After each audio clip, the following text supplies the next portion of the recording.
দর্শক, আমি যেইখানটাতে অবস্থান করছি এটি হলো গোপালগঞ্জ জেলা কাশিয়ানী উপজেলা ও ভাটিয়াপাড়া গ্রাম।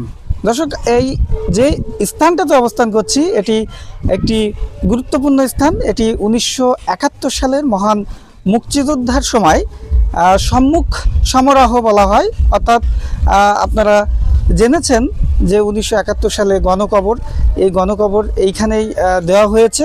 ঠিক আমার পেছনটাতে আপনারা দেখতে পাচ্ছেন, এখানে অসংখ্য মানুষের গণকবর দেওয়া হয়েছে এবং এখানে আমরা যে স্মৃতি ফলক, এই ফলকটিতে 6 জনের নাম দেখতে পাচ্ছি, কিন্তু 6 জনের অধিক, প্রায় অর্ধ শতাধিক বা তারও বেশি এখানে শহীদ হয়েছিল। আপনাদেরকে আরও জানিয়ে রাখছি যে আমাদের মহান মুক্তিযোদ্ধা 16ই ডিসেম্বর বিজয় অর্জন করলেও এখানে 19 ডিসেম্বর 1971 সাল, অর্থাৎ স্বাধীনতার 3 দিন পরে বেলা 12টা 30 মিনিটে এখানে 93 জন পাক সেনা সহ 142 জন, অর্থাৎ রাজাকার এবং পাক সেনা সহ টোটাল 142 জন এইখানটাতেই আত্মসমর্পণ করে।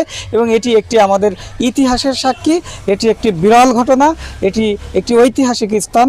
তবে এইখানে খুব আমরা আসার পরে যেটা দেখতে পাচ্ছি, জরাজীর্ণ অবস্থা। আমরা প্রশাসনের দৃষ্টি আকর্ষণ করছি, মহান মুক্তিযোদ্ধা আমাদের চেতনা, মহান মুক্তিযোদ্ধা আমাদের বাংলাদেশ স্বাধীন সার্বভৌম রাষ্ট্র হিসাবে ইতিহাসে বা বাংলাদেশের মানচিত্রে এক নব অধ্যায়।